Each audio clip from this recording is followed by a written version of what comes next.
Okay, so thanks for joining us today, Hamish, to be part of the Golf CommuniTEE. No problem. So let's just start from you telling us a little bit about your golfing journey. Yeah, I mean, I guess I was a little late to the party in that sense. I didn't take up the game until I was kind of around 12 or 13. And I took it up as a bit of a secondary sport, I guess you'd say, because cricket was always my main sport growing up. And so that was kind of something to do in the off season. A lot of the guys that I played cricket with played golf in the off season. And that's kind of how I got into the game. And then started taking it a little bit more seriously, I guess, when I turned probably maybe 19 or 20. And then, yeah, kind of fell in love with the game from there and got into the industry when I was in my early 20s at the North Shore Golf Club. Worked there for about 3 years and then kind of went away from the industry for a little while. And then this opportunity came up with Blake Cowley to open a shop up here in Whangaparoa. And yeah, we opened that in 2016 and that's kind of where we are now. I guess I started my traineeship in 2017 and qualified. So yeah, 2017, 2018, qualified in 2019. So nearly been qualified for 2 years now as a New Zealand PGA professional. Okay, and so tell me a little bit, Hamish, I mean, that sounds really interesting, and it's great that to know that even at 12 and 13, you can pick it up. You can pick it up at any age, right? But you can, yeah, as a youth kid coming through and still, really take the game on seriously.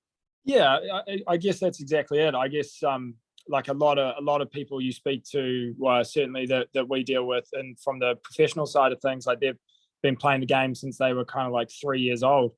And then I know one of our colleagues, he didn't even take up the game until he was kind of maybe 19 or 20, and he's in the same position we're at. So it's quite awesome that no matter what stage you're at, you can kind of get to where you want to be with the game, which is nice if you dedicate a little bit of time and effort to it. But the game is what you make of it as well. A lot of people don't want that side of things out of it. It's just a pastime and a way to have fun, and that's awesome as well.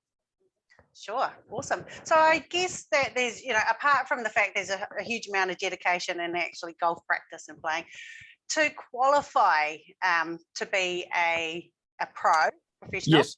What does that involve?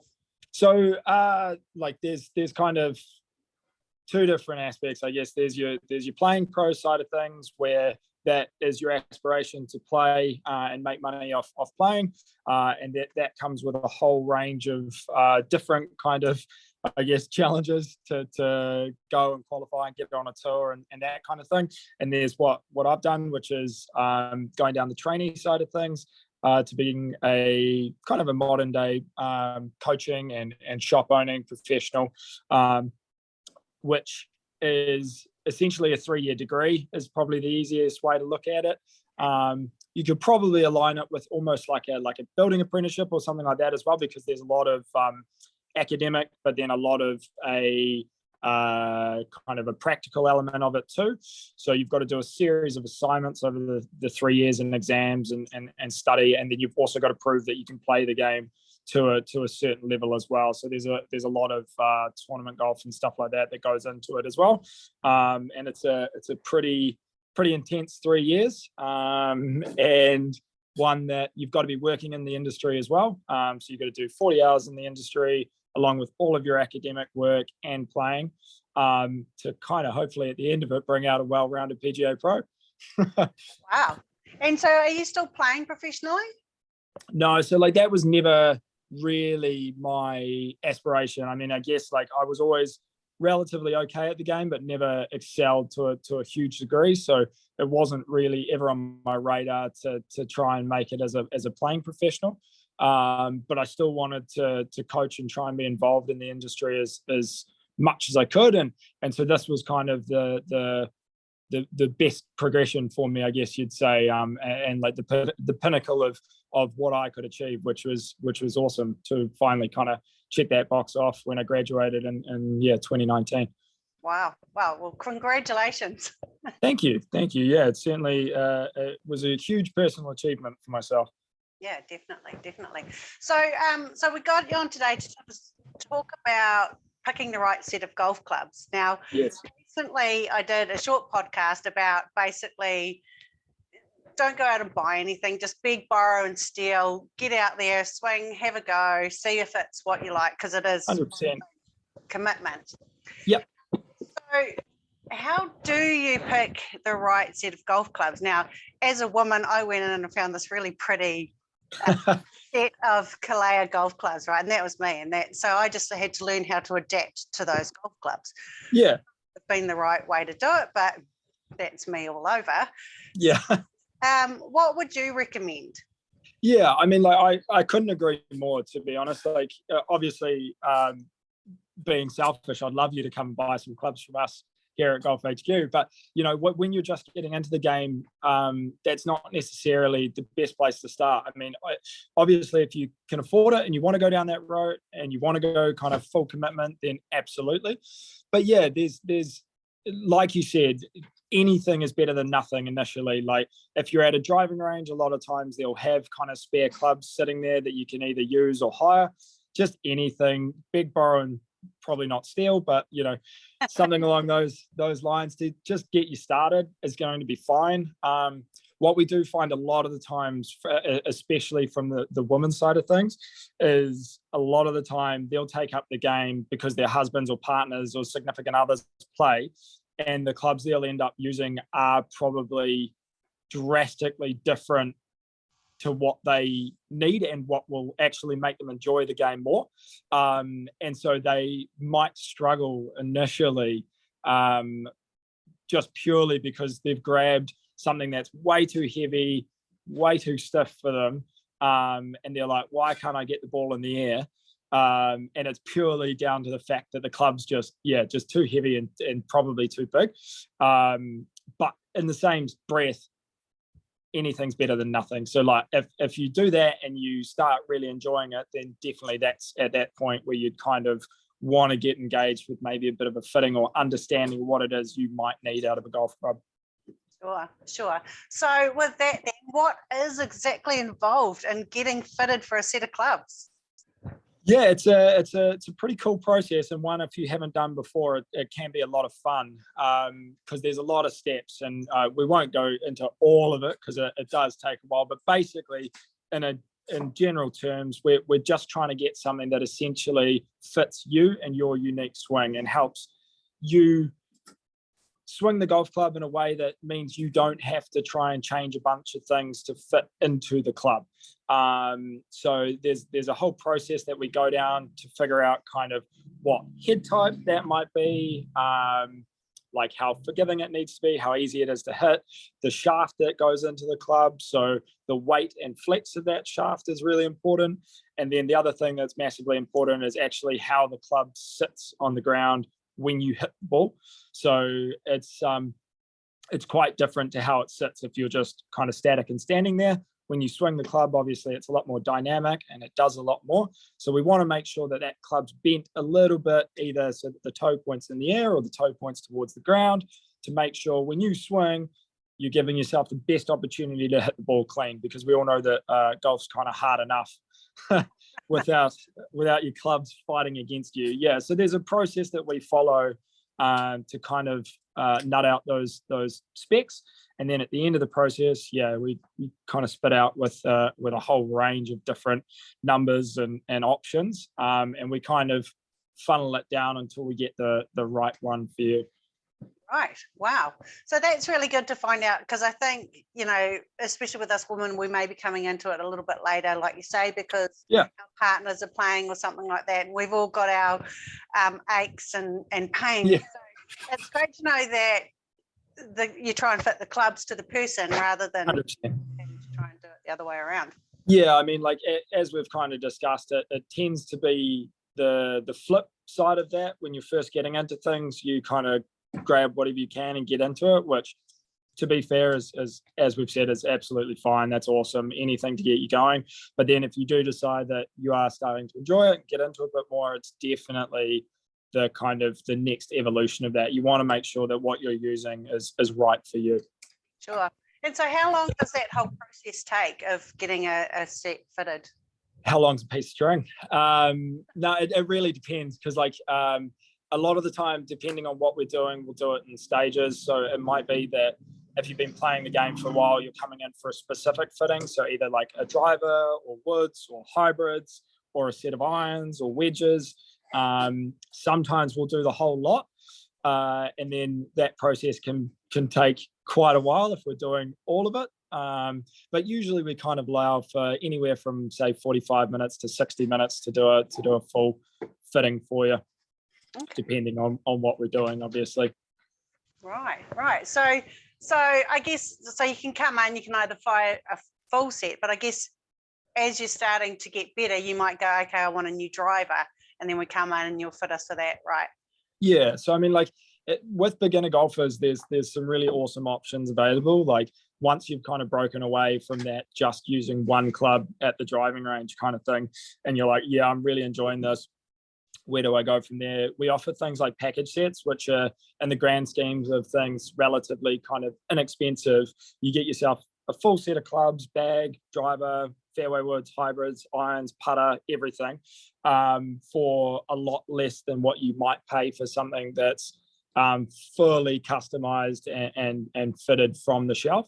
And then we kind of can take those and adjust them and tweak them to suit you. All right.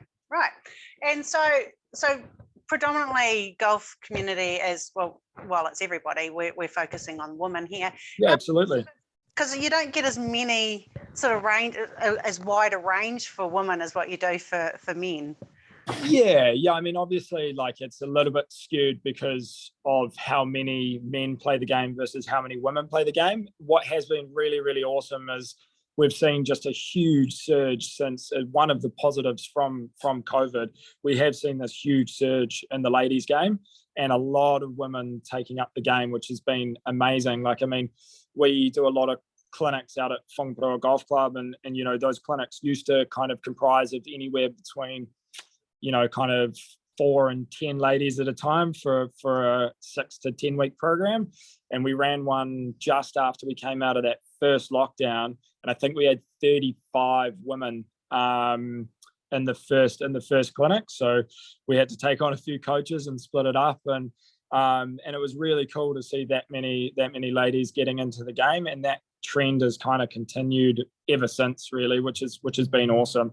But yeah, it is a little bit skewed just purely because it has to be a little bit. But most of the things you'll find is, like, even out of all of the stuff we sell, pretty much all of the heads, they're unisex in the sense that when we do a fitting, we can order those clubs in with whatever shaft you need to go in them. So it's not like the sets that we've got on the shelves are, you know, only directed at one, you know, only for men or only for women. It's rarely like that now, you know, because things are so customizable. Right. And so that's just changing. Is it the shaft that makes it stiff or flexible? Yeah, that's a huge component of it. So obviously then we'll match up the head type. And lots of the brands do lady specific things as well, because you know, the head weight itself might be slightly lighter, a really lightweight shaft in there, that kind of things. But then at the same time, what we're finding is obviously not one club suits everyone. So, you know, you might swing it faster than me, you know, I don't know that. And so you might go into a shaft that's completely out of the realm of what you might deem ladies specific, you know. So it's really cool to run that whole kind of process and find out exactly what that person requires. Sure. And so it sounds like it would be really worthwhile, sort of once you're getting into it a little bit more, is really definitely. Yeah. As soon as you kind of get to that point where you're like, no, I think this is something that I enjoy, whether that be even at the range or, you know, I really love being out on the golf course or whatever it might be, it's definitely a process that you want to try and do as early on as you can, you know, because you don't want to be fighting against what you've got for, you know, the entirety of your golfing career. You want to make sure that what you're doing is right for you and is actually aiding you and enjoying the game. Yeah, definitely. Sounds very interesting. So something that I might have a little look at. Yeah. So we'll put all the links and everything else to that for everybody that may be interested. But tell us Sure. how we can get hold of you. I mean, obviously, at the moment we're only open for click and collect purposes through COVID. But usually, I'd say pop in and have a chat to us in store. We're here in Whangaparaoa, but also golfhq.co.nz would probably be one of the best places to contact us, because you can chat with us online as well through any of our social channels, so Instagram or Facebook. Just look up Golf HQ and we'll pop up there. Yeah, pretty much that's the best way to get in touch. Sure. Awesome. That's really been enlightening. Really appreciate that, Hamish. So just before we wrap up, you've probably played a lot more courses than I have. So what is your favourite golf course and why? Oh man, this is tough. Are we talking in New Zealand? Well, one of both. If you've got one international, then what's one international in New Zealand? I'd say in New Zealand, Kinloch. Kinloch would probably be in just out of Taupo would probably be my favourite. It's unmatched really. The layout there and the condition of the course. It kind of comes at you out of nowhere, like you're just driving down a little kind of almost a little country road, and then you turn in, you can't even see the course from the road. It's pretty special. It's really tough. It's not an easy track, and it's interesting. You don't get a lot of true kind of links golf in New Zealand, where the greens are super slopey and undulating and lots of bunkers and lots of contours to the land. So that's pretty cool. And then internationally, maybe Kapalua in Maui in Hawaii, where they used to play a tournament there on the PGA Tour, but I don't think they do anymore. They might. But that's pretty cool. Certainly enjoyed playing there. Would probably be the one of the standouts, I'd say. Yeah, and I think anything Hawaii for me anyway. Yeah, it's pretty hard to miss, nice temperatures and beautiful scenery. It's pretty cool. Great people, isn't it? For sure. So what about your favorite golf club? What's your go-to golf club? As in like actual club in my bag? Yeah. I mean, drive is pretty hard to go past. It's always fun hitting driver. And I think that's a lot of the time what hooks people into the game initially is just trying to hit the ball as far as possible. I do enjoy putting as well, though, to be fair, because it's, putting is kind of, it's almost a little bit of an art form, like it's reading the green correctly and hitting a really nice putt and seeing it go in the hole is kind of that piece de resistance to the game, I guess. Yeah, definitely. Or not. Yeah, or not, yeah. Yeah, cool. And then what golf ball are you currently playing? Currently, I use the Pro V1, Titleist Pro V1. Okay, very popular. Yeah, it is. Yeah, it is insanely popular. Number one ball in golf, so they say. It is. And so you must. And what's your handicap? Well, this is always a kind of a tricky one, because I guess as a professional, you don't, like, if you enter an event as a professional, everybody plays off scratch. Like, you don't have a handicap. So yeah, it's kind of a tricky one. I don't get to play as much as I would like these days, but I'd kind of hover around a 1 or a 2, I guess, if I'm like that kind of thing. Wow, that's awesome. Those are certainly goals to achieve, isn't it? So I got my first birdie over the weekend. That was so How good. I know, right? How good. Pretty stoked with that. That's amazing. So, favorite quote, just to wrap it up. Favorite quote. Oh, that's a toughie. Yeah, probably golf's not a game of perfect would be. Yeah, that would definitely be up there. The realization that it doesn't matter how you do it. Just kind of at the end of the day, it doesn't even really matter how many if you're just out there to have fun. But yeah, golf's not a game of perfect. There's actually a really good book that follows that whole kind of ethos, I guess you'd say. I think it's by Dr. Bob Rotella, I'm pretty sure. But yeah, that would probably summarize golf for me. Yeah, definitely. And no 2 days, no 2 games, no 2 shots can ever be the same. 100%. Yeah, absolutely. And it's all about in the mind more than it is almost anything else. Yeah, definitely. Well, Hamish, it's been awesome having you on board today. I really No appreciate worries. taking the Thanks time. for having me. Yeah, it's been No, great. thanks for having me. Awesome stuff. And yeah, we'll talk again soon. Yeah, anytime at all. Awesome.